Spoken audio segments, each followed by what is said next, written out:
Hey everyone. In this video, let's take a look at question 127, word ladder on Leetcode. This is part of our blind 75 list of questions on Leetcode, so let's begin. In this question, a transformation sequence from word begin word to word end word using a dictionary word list is a sequence of words begin word S1, S2, all the way to SK such that every adjacent pair of words differs by a single letter. Every SI for I from 1 to K is in word list, and note the begin word does not need to be in word list, and SK equals N word. Given two words, begin word and end word, and a dictionary word list, we want to return the number of words in the shortest transformation sequence from begin word to end word, and 0 if no such sequence exists. So that's kind of a mouthful, but let's basically take a look at what's happening here and copy this example onto here. Let me just do that. I will paste it back here. Okay, so what's happening here? So our begin word is hit, our end word is cog, and our word list is basically just this right here: hot, dog, dog, hot, dot, dog, lot, log, cog. So it's all very similar words, you can see. And what we want to essentially do is we want to transform this word hit into the word cog to see if it's possible. So the shortest transformation is hit will become hot, and we can do that by simply changing this I over here to an O. Then hot will become dot, we change the H to a D, then dot becomes dog, and that finally becomes cog. And the total is 5 transformations. And we can see here that only one letter is changing every single iteration. We can't have 2 letters change, it has to be 1 letter change. Here, we can see that it basically cannot happen in any circumstances. So we can take a look at this one. So actually, if the ending word isn't even in the list of words, then it's completely impossible for us to do. So there's no way for us to even try to do that. But we note that the starting word hit does not have to be in the word list. Okay, so we understand the problem here. Now, how might we go about doing this? Well, if you think about it, like let's say you have the word hit, right? Let's say you have the word hit. So I'm actually going to remove this. I'm going to yeah. So I would just have the word hit. So if you have the word hit, what are the things that we want to actually look out for? Or actually, I guess the first thing we could do is we could just check if like end word is in word list, right? If it's not in word list, then there's no point in continuing. So that's just one thing we can just say out of the blue. But let's assume that that's already valid, and begin word we have hit. What do we want to do? Well, we need to find a potential word that hit can become, right? And that word has to be from this list over here. That word has to be from this word list over here. So what are the words that hit can become? Well, hit can either become hot. Looks like, can it become anything else? It can't become anything else. So actually hot is the only option here. Okay, so now we're on hot. Well, what can hot become? Hot can become dot. Hot can also become lot. Okay, so now we have these two scenarios to consider. Okay, anything else can become? No, nothing. What can dot become? Well, dot can become, looks like it can become dog. Dot can also become lot. Anything else? It become nothing else. Okay, what about lot? What can lot become? Well, lot, it looks like it can become dot again. It can become log. Okay, now what are like the words here?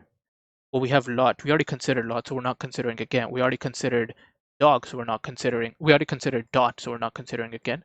But what about dog? Well, dog can become cog, which is exactly what we need. And we can see that we form a kind of like a sequence over here.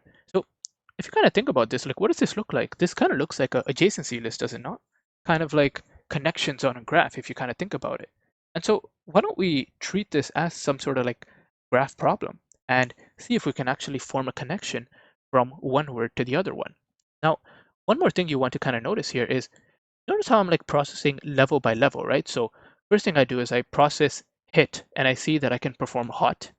For hot, I can see that I can do dot and lot. And then in the next iteration, I process dot and lot. And then I can see that I can just perform actually dog. And the final one, I just process dog and I can see that I can perform cog. If you kind of think about this, and if you've done other problems with me, then you know that this is kind of similar to a breadth first search, because what exactly we're doing is we're starting off at one letter or one word here. Starting off, let me make this bigger. We're starting off at one word over here. right? And then we're gradually considering the other words that are bigger. We're considering the other words that are bigger. We're considering the other words that are bigger. And if you think about this, we can think of this in terms of like a depth first search way. Because what can initially happen is that initially we just have the word hit in our queue, right? Then we can see that from hit we can form hot. So then we'll just have hot in our queue. We can process hot, and then we can actually see that while processing hot, we are able to form dot and lot. And so we can check these out now. And notice how I'm only processing at each level. So now that we have dot and lot, we can see that we can perform or we can get dog, and we can also get log. And then basically notice how I am expanding one letter at a time. And when you do it this way, the path that you get will always be guaranteed to be the shortest. This path that I get, if I go from here, let me do maybe something like that, from the starting word to the ending word, this will be the shortest path because I'm expanding one word at a time. I'm expanding one letter at a time. So this has to be guaranteed to be the shortest path. So why don't we take that approach and treat this simply as a breadth first search type problem? It's actually a hard problem, but it's really not if you understand what breadth first search is doing. So let's kind of go into that and see if we can solve this using a breadth first search type algorithm. So let's see how we can start this off. So first of all, one of the things that I want to do is, well, I'm just going to put this as begin and end, and I'm just going to call this words to kind of make our life simpler. Okay, so what do we have? So we have the begin word, we have the end word. Now, word is actually a list, right? First thing I'm going to do is I'm going to convert it to a set because we'll often be looking inside of Word. So I'm just going to convert it to a set to make our lives easier and the code faster. One thing we can immediately check is if end not in words. If that's the case, then automatically we can just return false, right? Because end has to be in words as per example 2. Okay, otherwise, now let's treat this as a simple queue problem, a BFS problem. So we go to queue, and what do we want to start off with? Well, we want to start off with the word hit. So this is our starting word, right? Now, we can do while queue.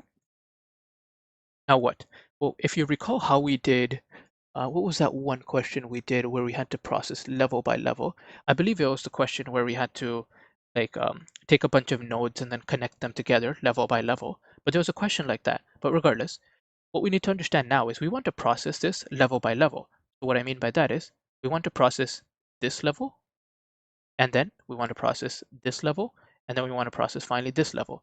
It's completely possible that while we are processing this level, our queue actually becomes larger, but we will not process those just yet. We will just process that level. So maybe this is like 2 items. We'll process those 2 items, and then maybe we've added in like 3 more items. Then we'll process the remaining 3, etc. So we'll keep going like that.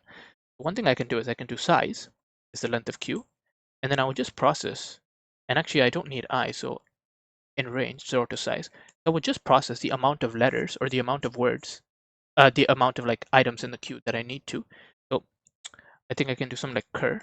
This will be queue.pop. So now at this point we will get hit, right? So we'll have hit. Okay, now that we have hit, I guess the first thing we can actually do is we can check if this is the target word. If it is, then we know we are finished. We know we are able to form the answer. So I can do if cur is equal to target, and I just made it target, right? Or I made it end. Okay, cur is equal to end, and we return true. Otherwise what? Well, think about this. So if we've already arrived at our word, we're good. But if we haven't, then let's say we're at hit. Well, we need to know what to add to the queue next, right? We need to know what are the words that are basically just one letter away from my current word. And so that's what well, in this first iteration, we'll add hot. But once we're at hot, we need to add in dot, we need to add in lot. We basically need a way to figure out like what are the words in the words or like our word list that are just one letter away. So what's a way in which we can do this? Well, one way that comes to my mind is basically given the current word, like let's say hit, I think what we can do is we could basically just go through, I guess, all the way from A to Z, and we can try replacing each one of these letters with any of the letters from A to Z, and then we want to see if that exists in the words list. If it does, then we know that that's a valid word that we can add. Otherwise, we just move on and we check the next letter, and then we check the next letter, etc. So let me maybe write that in code to see if it makes more sense, because a little bit hard to explain visually, but let me try to write that in code. So basically what we would have is that we would go through for I in range 0 to length of cur, right? What we want to check is we can check every single character in, looks like A, B, C, D, E, F, G, H, I, J, L, Q, R, S, T, U, V, W, X, Y, Z.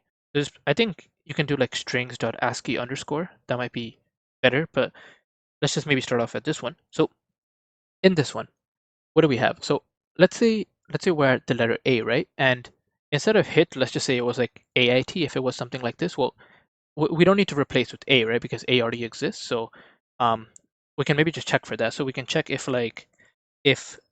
her at I is equal to C, then we'll just continue, right? Like we'll move on to the next letter. Otherwise, if that's not the case, then we can form a new word here, right? So we can form like next word, for instance. And what is this equal to? Well, this is just a little bit like string concatenation, but it would be equal to something like this. So cur up to I, and there'll be plus the C, this new letter, and then it would be cur I plus 1 onwards. I plus 1 onwards. So basically, for something like this, it would transform this one word into bit, and then like kit, like this, etc., right? So once we form this new word, we can check to see if this word is actually like part of our words list. So if next word in words. So if this is the case, then we can add it to our queue. Append next word, right? Now, what's one thing we're missing here? Well, if you think about it, when we were over here, when we got to hot and we added in dot and then lot, and then we processed dot and we visited dog and then we visited lot. But like we're already visiting lot again, so we want to make sure we don't repeat any of the words. We want to make sure we don't repeat anything.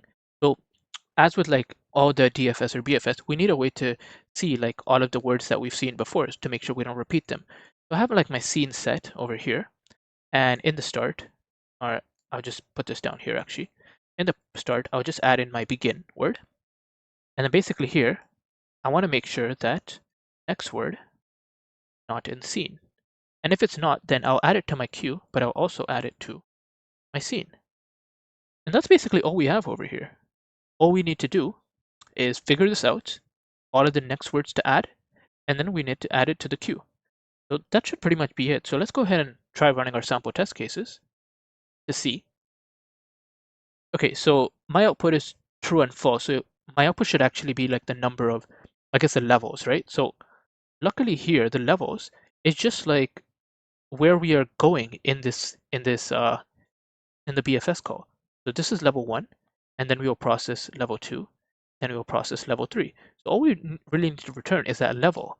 So initially, I think I can set level equal to 1. If it's not in words, level is 0. Otherwise, what we can do is after we're done processing each level, we will increase level by 1, level plus equals 1. Here we will return the level, and assuming we can't find any answer, we'll just return 0. So let's try that. Okay, perfect. And we can go ahead and submit. And perfect, so we arrived at the answer. So even though this was a hard problem, if we thought of this in terms of a breadth first search, then it suddenly becomes a doable problem. What I'd say would be like a medium. I think the hardest thing here is to basically understand that this is a breadth first search problem and really come up with the next set of words. And you can take a look at this just to make sure what we're doing. But essentially, like if we have any sort of word, we're surrounding it by like a different letter, and we're seeing if whether that exists in the word list. And if it does, then we go ahead and add it on. So if we're thinking about like time and space of this, well, time, I think you could think of it as like we're basically just at maximum, we're considering like the total amount of words that there could be. There'd be like O of n there. And similarly, in terms of like space, it would be similar because of the queue and the set. Okay. Thank you for watching.